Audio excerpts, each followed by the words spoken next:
ಓಂ ಶಾಂತಿ. ಇಂದಿನ ಮುರಳಿಯ ದಿನಾಂಕ 5/6/2024 ಪ್ರಾತಃ ಮುರಳಿ. ಓಂ ಶಾಂತಿ. ಬಾಪ್ದಾದ ಮಧುವನ. ಮಧುರ ಮಕ್ಕಳೇ, ನೀವು ಮಾಲೀಕನ ಮಕ್ಕಳು, ರಾಜ್ಕುಮಾರ್ ಆಗುವರಿದ್ದೀರಿ. ನೀವು ಯಾವುದೇ ವಸ್ತುವಿನ ಇಚ್ಛೆಯನ್ನಿಟ್ಟುಕೊಳ್ಳಬಾರದು, ಯಾರನ್ನೂ ಏನೂ ಬೇಡಬಾರದು. ತಂದೆ ಹೇಳುತ್ತಿದ್ದಾರೆ, ನೀವು ಮಾಲೀಕನ ಮಕ್ಕಳು, ರಾಜ್ಕುಮಾರ್ ಆಗುವರಿದ್ದೀರಿ. ನೀವು ಯಾವುದೇ ವಸ್ತುವಿನ ಇಚ್ಛೆಯನ್ನಿಟ್ಟುಕೊಳ್ಳಬಾರದು, ಯಾರನ್ನೂ ಏನೂ ಬೇಡಬಾರದು. ಪ್ರಶ್ನೆ: ಆರೋಗ್ಯವನ್ನು ಸರಿಯಾಗಿಟ್ಟುಕೊಳ್ಳಲು ಯಾವ ಆಧಾರವನ್ನಿಟ್ಟುಕೊಳ್ಳಬಾರದು? ಉತ್ತರ: ವೈಭವಗಳ ಆಧಾರದಿಂದ ಆರೋಗ್ಯ ಸರಿಯಾಗಿರುತ್ತದೆ ಎಂದು ಕೆಲವು ಮಕ್ಕಳು ತಿಳಿಯುತ್ತಾರೆ. ಆದರೆ ತಂದೆ ತಿಳಿಸುತ್ತಾರೆ, ಮಕ್ಕಳೇ, ನೀವು ಇಲ್ಲಿ ವೈಭವಗಳ ಆಧಾರವನ್ನು ಇಟ್ಟುಕೊಳ್ಳಬಾರದು. ವೈಭವಗಳಿಂದ ಆರೋಗ್ಯವು ಸರಿಯಾಗಿರುವುದಿಲ್ಲ. ಆರೋಗ್ಯವನ್ನು ಸರಿಯಾಗಿಡಲು ನೆನಪಿನ ಯಾತ್ರೆಯಲ್ಲಿರಬೇಕು. ಖುಷಿ ಅಂತ ಔಷಧಿ ಇಲ್ಲವೆಂದು ಹೇಳುತ್ತಾರೆ. ನೀವು ಖುಷಿಯಾಗಿರಿ, ನಶೆಯಲ್ಲಿರಿ. ಯಜ್ಞದಲ್ಲಿ ದದೀಚ ಋಷಿಯ ಸಮಾನ್ ಮೂಳೆಯನ್ನು ಸವಿಸಿ, ಆಗ ಆರೋಗ್ಯವು ಸರಿಯಾಗಿ ಬಿಡುತ್ತದೆ. ಓಂ ಶಾಂತಿ. ತಂದೆಗೆ ಮಾಡಿಸುವವರು ಎಂದು ಹೇಳಲಾಗುತ್ತದೆ. ನೀವು ಮಾಲೀಕನ ಮಕ್ಕಳಾಗಿದ್ದೀರಿ. ಈ ಸೃಷ್ಟಿಯಲ್ಲಿ ನಿಮ್ಮದು ಶ್ರೇಷ್ಠಾತಿ ಶ್ರೇಷ್ಠ ಸ್ಥಾನವಿದೆ. ನೀವು ಮಕ್ಕಳಿಗೆ ನಶೆ ಇರಬೇಕು. ನಾವು ಮಾಲೀಕನ ಮಕ್ಕಳು. ಅವರ ಮತದಂತೆ ಈಗ ಪುನಃ ನಮ್ಮ ರಾಜ್ಯ ಭಾಗ್ಯವನ್ನು ಸ್ಥಾಪನೆ ಮಾಡುತ್ತಿದ್ದೇವೆ. ಅದು ಸಹ ಯಾರ ಬುದ್ಧಿಯಲ್ಲಿ ನೆನಪಿರುವುದಿಲ್ಲ. ಪ್ರತಿಯೊಂದು ಸೇವಾ ಕೇಂದ್ರದ ಮಕ್ಕಳಿಗಾಗಿ ಹೇಳುತ್ತಾರೆ. ಅನೇಕ ಸೇವಾ ಕೇಂದ್ರಗಳಿವೆ. ಅನೇಕ ಮಕ್ಕಳು ಬರುತ್ತಾರೆ. ಪ್ರತಿಯೊಬ್ಬರ ಬುದ್ಧಿಯಲ್ಲಿ ಸದಾ ನೆನಪಿರಲಿ, ನಾವು ತಂದೆಯ ಶ್ರೀಮತದಂತೆ ಪುನಃ ವಿಶ್ವದಲ್ಲಿ ಶಾಂತಿಯ ಸುಖದ ರಾಜ್ಯವನ್ನು ಸ್ಥಾಪನೆ ಮಾಡುತ್ತಿದ್ದೇವೆ. ಸುಖ ಮತ್ತು ಶಾಂತಿ ಇವೆರಡೂ ಶಬ್ದಗಳನ್ನೇ ನೆನಪು ಮಾಡಬೇಕಾಗಿದೆ. ನೀವು ಮಕ್ಕಳಿಗೆ ಎಷ್ಟೊಂದು ಜ್ಞಾನವು ಸಿಗುತ್ತದೆ ಅಂದ ಮೇಲೆ ನಿಮ್ಮ ಬುದ್ಧಿಯಲ್ಲಿ ಎಷ್ಟೊಂದು ವಿಶಾಲವಾಗಿರಬೇಕು. ಇದರಲ್ಲಿ ಮಂದ ಬುದ್ಧಿಯು ಕೆಲಸ ಮಾಡುವುದಿಲ್ಲ. ತಮ್ಮನ್ನು ಪ್ರಭುವಿನ ಸಂತಾನರೆಂದು ತಿಳಿದಾಗ ಪಾಪವು ಸಮಾಪ್ತಿಯಾಗುತ್ತದೆ. ಅನೇಕರಿಗೆ ಇಡೀ ದಿನದಲ್ಲಿ ತಂದೆಯ ನೆನಪೇ ಇರುವುದಿಲ್ಲ. ತಂದೆಯು ಕೇಳುತ್ತಾರೆ, ನಿಮ್ಮ ಬುದ್ಧಿಯು ಏಕೆ ಮಂದವಾಗುತ್ತದೆ? ಸೇವಾ ಕೇಂದ್ರಗಳಲ್ಲಿ ಇಂತಿಂಥ ಮಕ್ಕಳು ಬರುತ್ತಾರೆ. ನಾವು ಶ್ರೀಮತದನುಸಾರ ವಿಶ್ವದಲ್ಲಿ ದೇವಿ ರಾಜ್ಯವನ್ನು ಸ್ಥಾಪನೆ ಮಾಡುತ್ತಿದ್ದೇವೆಂದು ಅವರ ಬುದ್ಧಿಯಲ್ಲಿರುವುದೇ ಇಲ್ಲ. ಅಂತರದಲ್ಲಿ ಈ ಖುಷಿ ನಶೆ ಇರಬೇಕು. ಮುರಳಿಯನ್ನು ಕೇಳಿ ರೋಮಾಂಚನವಾಗಬೇಕು. ಇಲ್ಲಂತೂ ತಂದೆ ನೋಡುತ್ತಾರೆ, ಮಕ್ಕಳಲ್ಲಿ ಇನ್ನೂ ರೋಮಾಂಚನ ಇರುವುದೇ ಇಲ್ಲ. ಅನೇಕರಿಗೆ ಬುದ್ಧಿಯಲ್ಲಿ ನಾವು ಶ್ರೀಮತದಂತೆ ತಂದೆಯ ನೆನಪಿನಿಂದ ವಿಕರ್ಮ ವಿನಾಶ ಮಾಡಿಕೊಂಡು ನಮ್ಮ ರಾಜಧಾನಿಯನ್ನು ಸ್ಥಾಪನೆ ಮಾಡುತ್ತಿದ್ದೇವೆಂದು ನೆನಪಿರುವುದೇ ಇಲ್ಲ. ಪ್ರತಿನಿತ್ಯವೂ ತಂದೆ ತಿಳಿಸುತ್ತಾರೆ, ಮಕ್ಕಳೇ, ನೀವು ಯೋಧರಾಗಿದ್ದೀರಿ. ರಾವಣನ ಮೇಲೆ ಜಯ ಗಳಿಸುವರಿದ್ದೀರಿ. ತಂದೆಯು ನಿಮ್ಮನ್ನು ಮಂದಿರಕ್ಕೆ ಯೋಗ್ಯರನ್ನಾಗಿ ಮಾಡುತ್ತಾರೆ. ಆದರೆ ಮಕ್ಕಳಿಗೆ ಇಷ್ಟೊಂದು ನಶೆ ಹಾಗೂ ಖುಷಿ ಇರುವುದೇ ಇಲ್ಲ. ಯಾವುದೇ ವಸ್ತುವು ಸಿಗಲಿಲ್ಲವೆಂದರೆ ಮುನಿಸಿಕೊಳ್ಳುತ್ತಾರೆ. ಮಕ್ಕಳ ಸ್ಥಿತಿಯನ್ನು ನೋಡಿ ತಂದೆಗೆ ಆಶ್ಚರ್ಯವೆನಿಸುತ್ತದೆ. ಮಾಯೆಯ ಜಂಜಾಟದಲ್ಲಿ ಸಿಕ್ಕಿ ಹಾಕಿಕೊಳ್ಳುತ್ತಾರೆ. ನಿಮ್ಮ ಗೌರವ, ನಿಮ್ಮ ಕಾರ್ಯವ್ಯವಹಾರ, ನಿಮ್ಮ ಖುಷಿ ಅದ್ಭುತವಾಗಿರಬೇಕು. ಆಶ್ಚರ್ಯವೆನಿಸುತ್ತದೆ. ತಾವು ಮಕ್ಕಳಲ್ಲಂತೂ ಬಹಳ ಖುಷಿ ನಶೆ ಇರಬೇಕು. ತಮ್ಮನ್ನು ಮಾಲೀಕನ ಸಂತಾನರೆಂದು ತಿಳಿದರೆ ಏನನ್ನೂ ಬೇಡುವ ಇಚ್ಛೆ ಇರುವುದಿಲ್ಲ. ತಂದೆಗೆ ನಮಗೆ ಅಪಾರ ಖಜಾನೆ ಕೊಡುತ್ತಾರೆ. ಆದ್ದರಿಂದ 21 ಜನ್ಮಗಳವರೆಗೆ ಏನನ್ನೂ ಬೇಡಬೇಕಾಗಿಲ್ಲ. ಇಷ್ಟರ ಎತ್ತರ ಹೆಚ್ಚೆಂದರೆ 6-7 ಅಡಿ ಇರುತ್ತದೆ. ತಂದೆ ಮಕ್ಕಳನ್ನು ಎಷ್ಟು ಉಲ್ಲಾಸದಲ್ಲಿ ತರುತ್ತಾರೆ. ಮಕ್ಕಳೇ, ನೀವು ಪ್ರಭುವಿನ ಸಂತಾನರಾಗಿದ್ದೀರಿ. ಪ್ರಪಂಚದವರು ಏನನ್ನೂ ತಿಳಿದುಕೊಂಡಿಲ್ಲ. ಅವರಿಗೆ ನೀವು ತಿಳಿಸುತ್ತೀರಿ, ನೀವು ಕೇವಲ ಇಷ್ಟನ್ನು ತಿಳಿದುಕೊಳ್ಳಿ, ನಾವು ತಂದೆಯ ಸಮ್ಮುಖದಲ್ಲಿ ಕುಳಿತಿದ್ದೇವೆ. ತಂದೆಯನ್ನು ನೆನಪು ಮಾಡುತ್ತಿದ್ದರೆ ವಿಕರ್ಮ ವಿನಾಶವಾಗುತ್ತದೆ.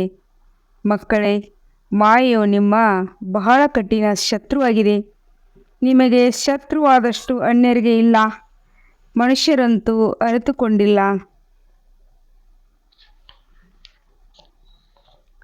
ತುಚ್ಛ ಬುದ್ಧಿಯವರಾಗಿದ್ದಾರೆ. ತಂದೆ ಪ್ರತಿನಿತ್ಯವೂ ಮಕ್ಕಳಿಗೆ ತಿಳಿಸುತ್ತಾರೆ, ತಾವು ಮಾಲೀಕನ ಸಂತಾನರಾಗಿದ್ದೀರಿ. ತಂದೆಯನ್ನು ನೆನಪು ಮಾಡಿರಿ ಹಾಗೂ ಅನ್ಯರನ್ನು ನಿಮ್ಮ ಸಮಾನ ಮಾಡಿಕೊಳ್ಳಿ. ನೀವು ಎಲ್ಲರಿಗೂ ಇದನ್ನು ತಿಳಿಸಿ, ಭಗವಂತನು ಸತ್ಯ ಸಾಹೇಬರಾಗಿದ್ದಾರೆ ಅಂದ ಮೇಲೆ ಅವರ ಮಕ್ಕಳಾದ ನಾವು ಸಾಹೇಬನ ಸಂತಾನರಾದೆವು. ಇದನ್ನು ನೀವು ಮಕ್ಕಳು ನಡೆಯುತ್ತಾ ತಿರುಗಾಡುತ್ತಾ ಬುದ್ಧಿಯಲ್ಲಿ ನೆನಪಿಟ್ಟುಕೊಳ್ಳಬೇಕು. ಸೇವೆಯಲ್ಲಿ ದದೀಚ ರುಚಿಯ ಸಮಾನ ಮೂಳೆಯನ್ನು ಸವಿಸಬೇಕು. ಇಲ್ಲಿ ಮೂಳೆಗಳನ್ನು ಸವಿಸುವುದೇನು? ಇನ್ನೂ ಅಪಾರ ಸುಖ ವೈಭವ ಬೇಕು. ಈ ವಸ್ತು ವೈಭವಗಳಿಂದ ಆರೋಗ್ಯ ಸರಿಯ ಹೋಗೋದಿಲ್ಲ. ಆರೋಗ್ಯಕ್ಕಾಗಿ ನೆನಪಿನ ಯಾತ್ರೆ ಬೇಕು.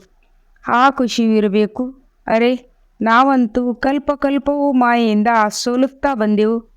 ಈಗ ಜಯ ಗಳಿಸುತ್ತೇವೆ. ತಂದೆ ಬಂದು ವಿಜಯವನ್ನು ಪ್ರಾಪ್ತಿ ಮಾಡಿಸುತ್ತಾರೆ. ಈಗ ಭಾರತದಲ್ಲಿ ಎಷ್ಟೊಂದು ದುಃಖವಿದೆ. ಹೆಚ್ಚಿನ ದುಃಖ ಕೊಡುವವನು ರಾವಣಾಗಿದ್ದಾನೆ. ವಿಮಾನವಿದೆ, ಮಹಲಗಳಿವೆ, ವಾಹನವಿದೆ. ನಮಗೆ ಇದೇ ಸ್ವರ್ಗವೆಂದು ಮನುಷ್ಯರು ತಿಳಿಯುತ್ತಾರೆ. ಆದರೆ ಈಗ ಈ ಪ್ರಪಂಚವೇ ಸಮಾಪ್ತಿಯಾಗುತ್ತದೆ ಎಂದು ಅವರಿಗೆ ತಿಳಿದಿಲ್ಲ. ಲಕ್ಷಾಂತರ ಕೋಟ್ಯಾಂತರ ರೂಪಾಯಿಗಳನ್ನು ಖರ್ಚು ಮಾಡುತ್ತಾರೆ. ಅಣೆಕಟ್ಟು ಮೊದಲಾದವುಗಳನ್ನು ಕಟ್ಟಿಸುತ್ತಾರೆ. ಎಷ್ಟೊಂದು ಯುದ್ಧದ ಸಾಮಾನುಗಳನ್ನು ಖರೀದಿಸುತ್ತಾರೆ. ಇವು ಪರಸ್ಪರ ಸಮಾಪ್ತಿ ಮಾಡುವಂಥದ್ದಾಗಿದೆ. ದನಿಯಿಲ್ಲದವರಾಗಿದ್ದಾರೆ. ಎಷ್ಟು ಜಗಳ ಕಲಹ ಮಾಡುತ್ತಾರೆ. ಮಾತೇ ಕೇಳಬೇಡಿ, ಎಷ್ಟು ಕೊಳಕಾಗಿದೆ. ಇದಕ್ಕೆ ನರಕವೆಂದು ಹೇಳುತ್ತಾರೆ. ಸ್ವರ್ಗದ ಮಹಿಮೆ ಎಷ್ಟಿದೆ. ಬಡೋದ ಮಹಾರಾಣಿಯನ್ನು ಕೇಳಿ.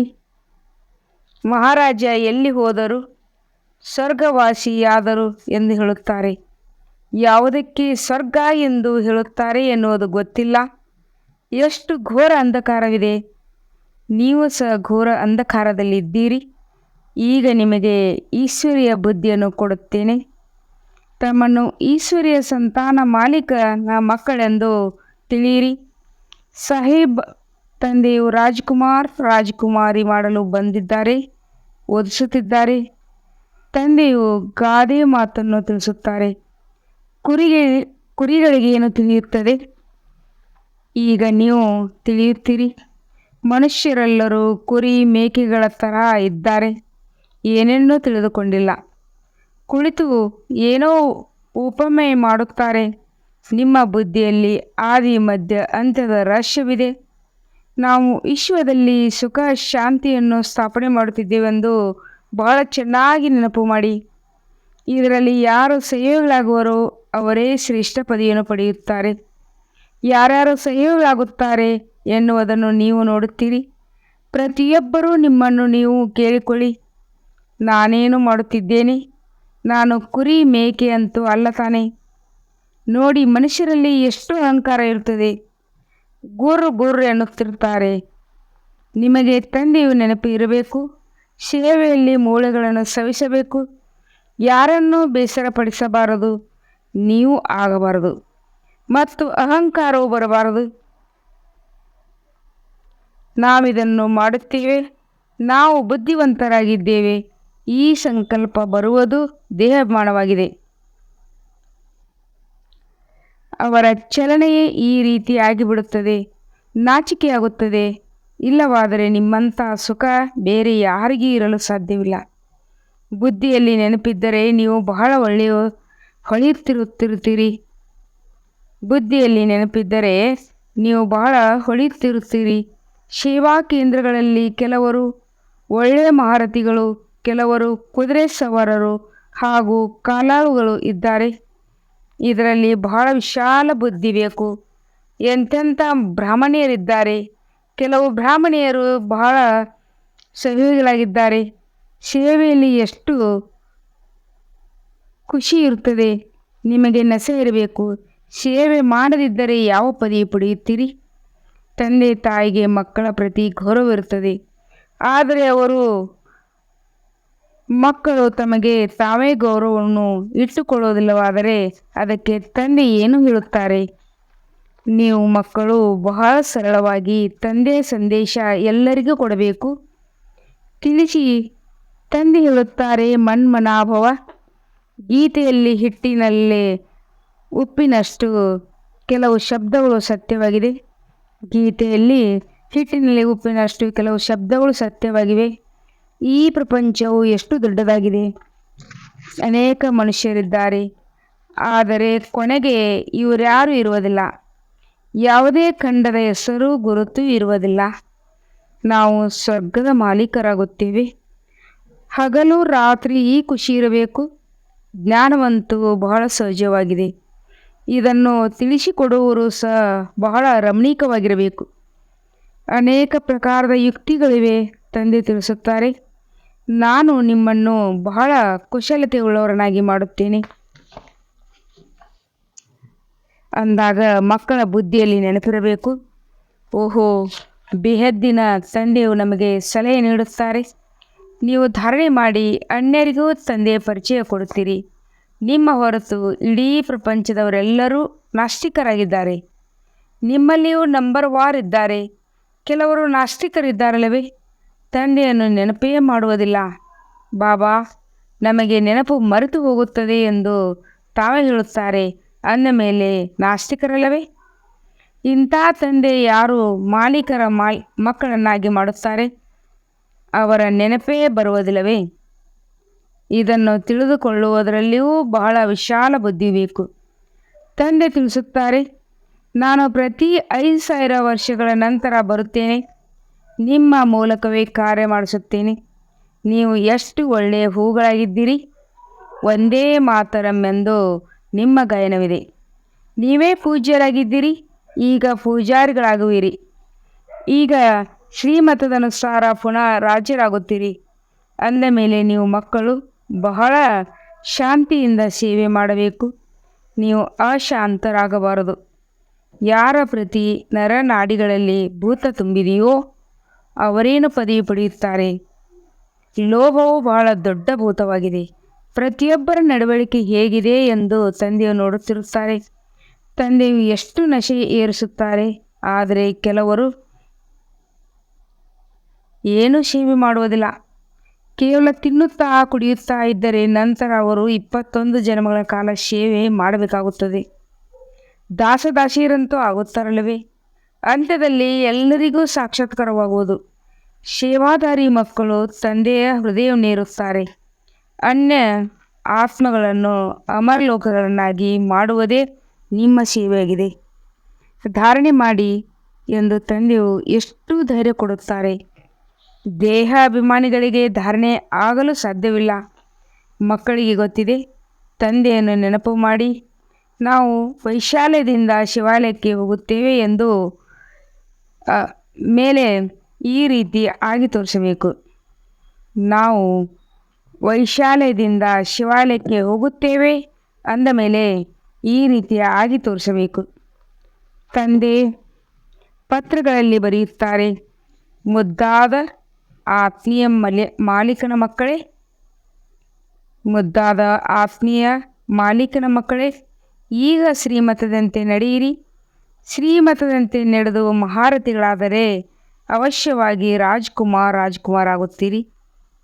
ನಿಮ್ಮ ಗುರಿ ಉದ್ದೇಶವೂ ಇದೇ ಆಗಿದೆ. ಒಬ್ಬ ಸತ್ಯ ತಂದೆಯು ನಿಮಗೆ ಎಲ್ಲ ಮಾತುಗಳನ್ನು ಬಹಳ ಚೆನ್ನಾಗಿ ತಿಳಿಸುತ್ತಾರೆ. ಸೇವೆ ಮಾಡಿ ಅನ್ಯರ ಕಲ್ಯಾಣವನ್ನು ಮಾಡಿರಿ. ಯೋಗ ಬಲವಿಲ್ಲದಿದ್ದರೆ ಅದು ಬೇಕು ಇದು ಬೇಕು ಎಂದು ಇಚ್ಛೆಗಳು ಉತ್ಪನ್ನವಾಗುತ್ತಿರುತ್ತವೆ. ಆ ಖುಷಿ ಇರುವುದಿಲ್ಲ. ಖುಷಿ ಅಂತ ಔಷಧಿ ಇಲ್ಲವೆಂದು ಹೇಳುತ್ತಾರೆ. ಮಾಲೀಕನ ಸಂತಾನರಿಗೆ ಬಹಳ ಖುಷಿ ಇರಬೇಕು. ಅದು ಇಲ್ಲದಿದ್ದರೆ ಅನೇಕ ಪ್ರಕಾರದ ಮಾತುಗಳು ಬರುತ್ತವೆ. ಅರೆ, ತಂದೆ ವಿಶ್ವದ ರಾಜ್ಯಭಾಗ್ಯವನ್ನು ಕೊಡುತ್ತಾರೆ ಅಂದ ಮೇಲೆ ಮತ್ತೇನು ಬೇಕು? ಪ್ರತಿಯೊಬ್ಬರೂ ತಮ್ಮ ಹೃದಯವನ್ನು ಕೇಳಿಕೊಳ್ಳಿ. ಇಷ್ಟೊಂದು ಮಧುರ ತಂದೆಗೆ ಯಾವ ಸೇವೆ ಮಾಡುತ್ತೀವಿ? ತಂದೆ ತಿಳಿಸುತ್ತಾರೆ, ಮಕ್ಕಳೇ, ಎಲ್ಲರಿಗೂ ಸಂದೇಶ ಕೊಡುತ್ತಾ ಹೋಗಿ. ಪರಮಾತ್ಮ ಬಂದಿದ್ದಾರೆ. ವಾಸ್ತವದಲ್ಲಿ ನೀವೆಲ್ಲರೂ ಸಹೋದರಾಗಿದ್ದೀರಿ. ಬಲೆ ಹೇಳುತ್ತಾರೆ, ನಾವೆಲ್ಲರೂ ಸಹೋದರರಿಗೆ ಸಹಯೋಗ ಕೊಡಬೇಕು. ಈ ವಿಚಾರದಿಂದ ಸಹೋದರರು ಎಂದು ಹೇಳುತ್ತಾರೆ. ಇಲ್ಲಿ ನೀವು ಒಬ್ಬ ತಂದೆಯ ಮಕ್ಕಳು, ಸಹೋದರಾಗಿದ್ದೀರಿ. ತಂದೆಯು ಸ್ವರ್ಗದ ಸ್ಥಾಪನೆ ಮಾಡುವವರಾಗಿದ್ದಾರೆ. ಮಕ್ಕಳ ಮೂಲಕ ಸ್ವರ್ಗವನ್ನಾಗಿ ಮಾಡುತ್ತಾರೆ. ಸೇವೆಯ ಅನೇಕ ಯುಕ್ತಿಗಳನ್ನು ತಿಳಿಸುತ್ತಾರೆ. ಮಿತ್ರ ಸಂಬಂಧಿಗಳಿಗೂ ಸಹ ತಿಳಿಸಬೇಕಾಗಿದೆ. ನೋಡಿ, ಮಕ್ಕಳು ವಿದೇಶದಲ್ಲಿಯೂ ಕೂಡ ಸೇವೆ ಮಾಡುತ್ತಿದ್ದಾರೆ. ಪ್ರತಿದಿನ ಆಪತ್ತುಗಳನ್ನು ನೋಡಿ ಮನುಷ್ಯರು ತಿಳಿಯುತ್ತಾರೆ. ಸಾಯುವುದಕ್ಕೆ ಮೊದಲು ಆಸ್ತಿಯನ್ನಾದರೂ ಪಡೆಯೋಣ. ಮಕ್ಕಳು ತಮ್ಮ ಮಿತ್ರ ಸಂಬಂಧಿಗಳನ್ನು ಸಹ ಮೇಲೆತ್ತುತ್ತಿದ್ದಾರೆ.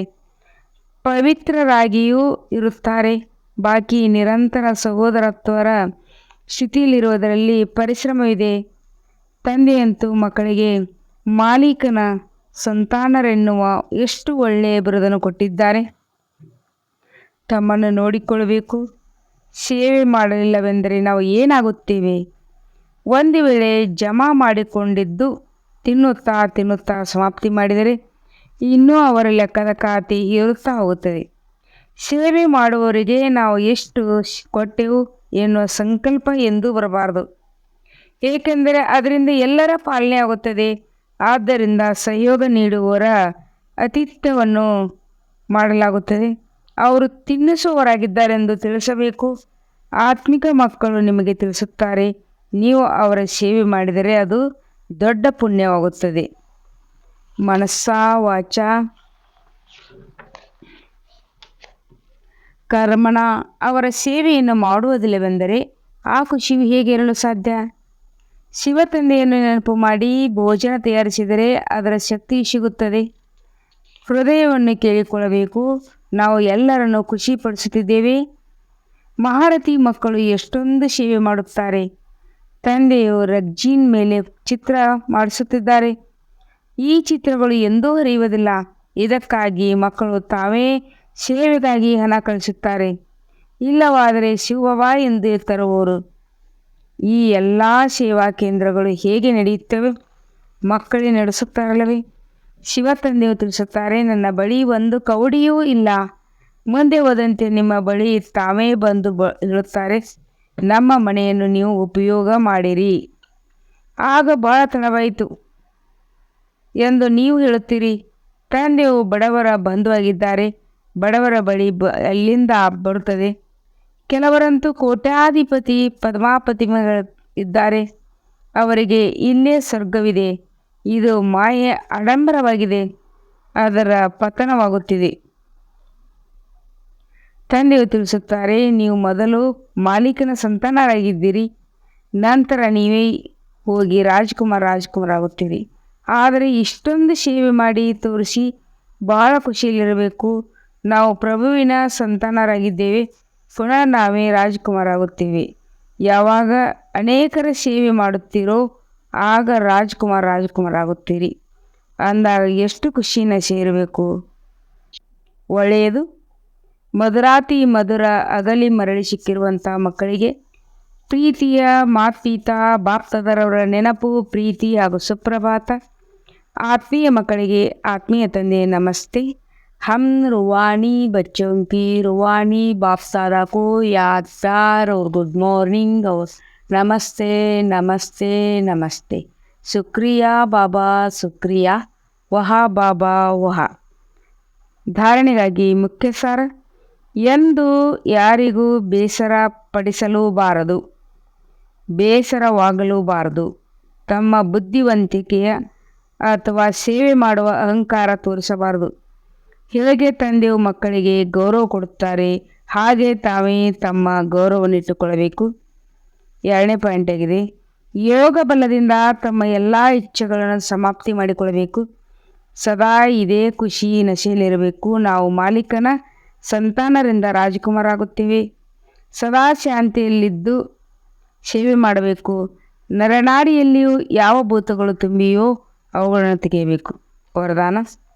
ಬ್ರಾಹ್ಮಣ ಜೀವನದಲ್ಲಿ ತಂದೆಯ ಮೂಲಕ ಬೆಳಕಿನ ಕಿರೀಟ ಪ್ರಾಪ್ತಿ ಮಾಡಿಕೊಳ್ಳುವಂಥ ಮಹಾನ್ ಭಾಗ್ಯವಾನ್ಭವ ವಿವರಣೆಯಾಗಿದೆ. ಸಂಗಮಯುಗಿ ಬ್ರಾಹ್ಮಣ ಜೀವನ ವಿಶೇಷತೆಯಾಗಿದೆ. ಪವಿತ್ರತೆಯ ನಿಶಾನಿ ಬೆಳಕಿನ ಕಿರೀಟವಾಗಿದೆ. ಯಾವುದು ಎಲ್ಲ ಬ್ರಾಹ್ಮಣ ಆತ್ಮಗಳಿಗೆ ತಂದೆಯ ಮೂಲಕ ಪ್ರಾಪ್ತಿಯಾಗುತ್ತದೆ. ಪವಿತ್ರತೆಯ ಬೆಳಕಿನ ಈ ಕಿರೀಟ 6 ರತ್ನ ಜಡಭರಿತ ಕಿರೀಟಗಳಿಂದ ಅತಿ ಶ್ರೇಷ್ಠವಾಗಿದೆ. ಪ್ರತಿಯೊಬ್ಬ ಮಕ್ಕಳಿಗೆ ಜನ್ಮದಿಂದ ಪವಿತ್ರ ಭಾವದ ವರದಾನ ಕೊಡುತ್ತಾರೆ. ಅದರ ಸೂಚಕ ಬೆಳಕಿನ ಕಿರೀಟವಾಗಿದೆ. ಸ್ಲೋಗನ್ ಆಗಿದೆ. ಬೃಹದ್ದಿನ ವೈರಾಗ್ಯ ವೃತ್ತಿಯ ಮೂಲಕ ಇಚ್ಛೆಗಳಿಗೆ ವಶವಾಗಿ ಬೇಸರವಾಗಿರುವ ಆತ್ಮಗಳ ಬೇಸರತೆಯನ್ನು ದೂರ ಮಾಡಿ. ಬೇಹದ್ದಿನ ವೈರಾಗ್ಯ ವೃತ್ತಿಯ ಮೂಲಕ ಇಚ್ಛೆಗಳಿಗೆ ವಶವಾಗಿ ಬೇಸರವಾಗಿರುವ ಆತ್ಮಗಳ ಬೇಸರತೆಯನ್ನು ದೂರ ಮಾಡಿ. ಓಂ ಶಾಂತಿ.